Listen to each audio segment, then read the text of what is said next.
కడప జిల్లా గండికోటలో బాలిక murder mystery వీడటం లేదు. కొన్ని రోజుల క్రితం గండికోట ప్రాంతంలో వైష్ణవి అనే బాలిక హత్య జరిగింది. ఈ కేసులో ప్రధాన నిందితుడిని గుర్తించినప్పటికీ హత్యపై ఇంకా విచారణ కొనసాగుతూనే ఉంది. యువతిపై పలుమార్లు దాడి చేసి ఉంటారని పోలీసులు అనుమానిస్తున్నారు. గండికోట దగ్గర ఉన్న దుకాణాలన్నిటిలో ఫోన్పే, గూగుల్ పే స్కానర్ల వివరాలను సేకరించి పనిలో పడ్డారు పోలీసులు. అనుమానితులను జమ్మలమడుగులోని కొన్ని రహస్య ప్రదేశాల్లో విచారిస్తున్నారు.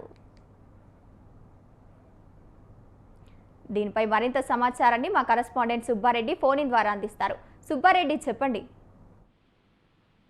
గంగోత్రి కడప జిల్లా జమ్మలమ మండలంలో ఉన్నటువంటి గండికోటలో ఈ నెల 14వ తేదీ జరిగినటువంటి యువతి ఎవరైతే ఉన్నాయో బాలిక వైష్ణవికి సంబంధించినటువంటి హత్య కేసు మిస్టరీ ఇంకా వీడినటువంటి పరిస్థితి కనిపించడం లేదు.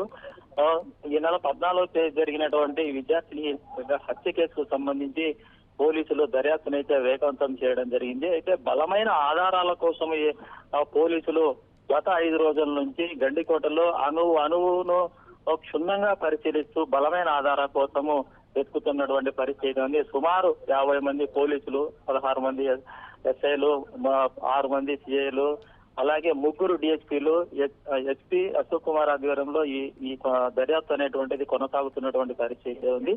అయితే ఆ రోజు జరిగినటువంటి ఇష్యూ ఏదైతే ఉందో బాలిక హత్య కేసుకు సంబంధించి ఆ రోజు జరిగినటువంటి సీసీ కెమెరాలతో పాటు మరో సీసీ కెమెరాలను, అలాగే ఆ సోమవారం రోజు 14వ తేదీ జరిగినటువంటి హత్య రోజు ఎవరైతే గండికోటకు వచ్చారో వాళ్ళకు సంబంధించినటువంటి సంబంధిత గండికోట పరిసర ప్రాంతాల్లో ఉన్నటువంటి దుకాణాలన్నింటిలో కూడా ఉన్నటువంటి సీసీ కెమెరాలతో పాటు అక్కడ ఎవరైతే ఏ వస్తువులు కొనుక్కున్నారో, ఏ విధంగా వెళ్లారనేటువంటి దానిపైన ఫోన్ పేలు, అలాగే స్కానర్లకు సంబంధించినటువంటి వాళ్ళ ఫోన్ నెంబర్లు అన్నిటినీ కూడా క్షుణ్ణంగా పరిశీలించి వాటికి సంబంధించినటువంటి ఆ వ్యక్తులకు సంబంధించినటువంటి వివరాలు కూడా పూర్తిగా సేకరిస్తున్నటువంటి పరిస్థితి ఉంది. అయితే హత్య జరిగినటువంటి రోజు ఏదైతే ఉందో ఆ రోజు మధ్యాహ్నం వరకు 12 గంటల వరకు బాలిక రంగనాయక మండపం సమీపంలో ఉన్న బ్యాగ్, అలాగే తాను తెచ్చుకున్నటువంటి కాలేజీకి వెళ్ళడానికి తెచ్చుకున్నటువంటి క్యారియర్, అవి రెండు అక్కడ ఉన్నటువంటి పరిస్థితుల్లోనే సమీపంలో అంటే రంగనాయక మండపంకు దేవాలయానికి సంబంధించి సుమారు 200 మీటర్లో ఈ హత్య జరగడంతో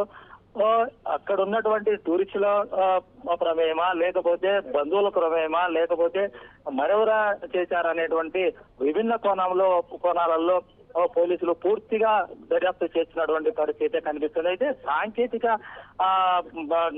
కలిగినటువంటి ఏవైతే ఉన్నాయో వాటిని కూడా క్షుణ్ణంగా పరిశీలిస్తూ ఈ బాలిక యొక్క మిస్టరీని ఛేదించడానికి పోలీసులు అయితే గత 5 రోజుల నుంచి ఎస్పీ అక్కడే ఉంటూ ఈ బాలిక హత్య కేసుకు సంబంధించిన వివరాల సేకరణ కోసము పూర్తిగా దర్యాప్తు అనేటువంటి చేస్తున్నటువంటి పరిస్థితి. ఏదేమైనా కూడా పోలీసులు ఈ కేసుకు సంబంధించి రాజకీయ ఒత్తిళ్లతో ఏమన్నా వెనుకడుగు వేస్తున్నారా, లేకపోతే పూర్తిగా సమాచారం తెలిసి కూడా నెగ్లెక్ట్ చేస్తున్నారా, లేకపోతే ఏంటి అనేటువంటిది అక్కడ ఉన్నటువంటి మిస్టరీకి సంబంధించినటువంటి వివరాలు అనేటువంటి తెలిసినా కూడా పోలీసులు ప్రెస్ మీట్ పెట్టకుండా నెగ్లెక్ట్ చేస్తున్నారు అనేటువంటిది కూడా ఇక్కడ అనుమానాలు అనేటువంటి వ్యక్తం అవుతున్నాయి. అయితే డిఐజీ కోయ ప్రవీణ్ ఇచ్చినటువంటి వివరాలు ఏవైతే ఉన్నాయో 3 రోజుల కిందటనే సాయంత్రం లోపల ప్రెస్ మీట్ పెట్టి వివరాలు మాకు కేసుకు సంబంధించి 80% వివరాలు సేకరించడం జరిగింది, మిగతాటి కూడా ఈరోజు సాయంత్రం లోపల అయిపోతాయని చెప్పి కూడా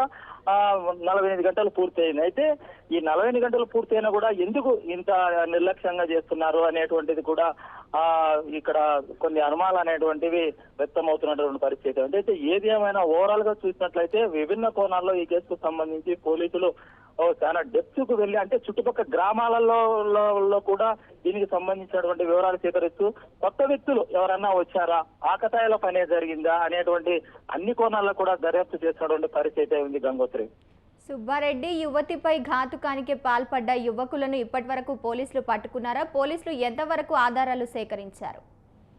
గంగోత్రి, ఇప్పటి వరకు అయితే తీసుకెళ్లినటువంటి అంటే బాలికను గండికోటకు తీసుకెళ్లినటువంటి వ్యక్తి ఎవరైతే ఉన్నాడో లోకేష్ అనేటువంటి వ్యక్తి ఈ హత్యకు సంబంధం లేనటువంటిది పోలీసు కూడా పూర్తిగా తేల్చడం జరిగింది.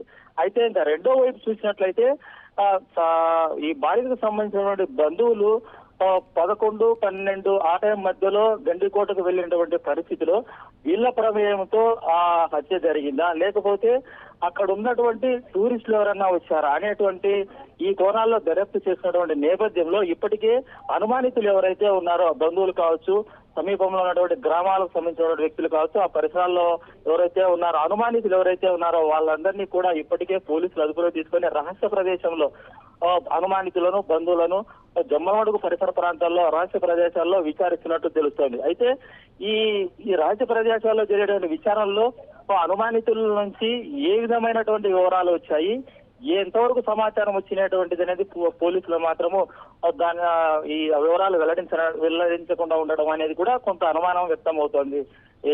ఏదేమైనా ఓవరాల్ గా చూసినట్లయితే ఈ అనుమానితులు తర్వాత బంధువులు ఇచ్చేట సమాచారం బేస్ చేసుకొని మరో అడుగు ముందుకేసి ఈ దర్యాప్తును తొందరగా పూర్తి చేసే పరిస్థితి అయితే కనిపిస్తోంది Gangotri. Right, thank you Subbareddy.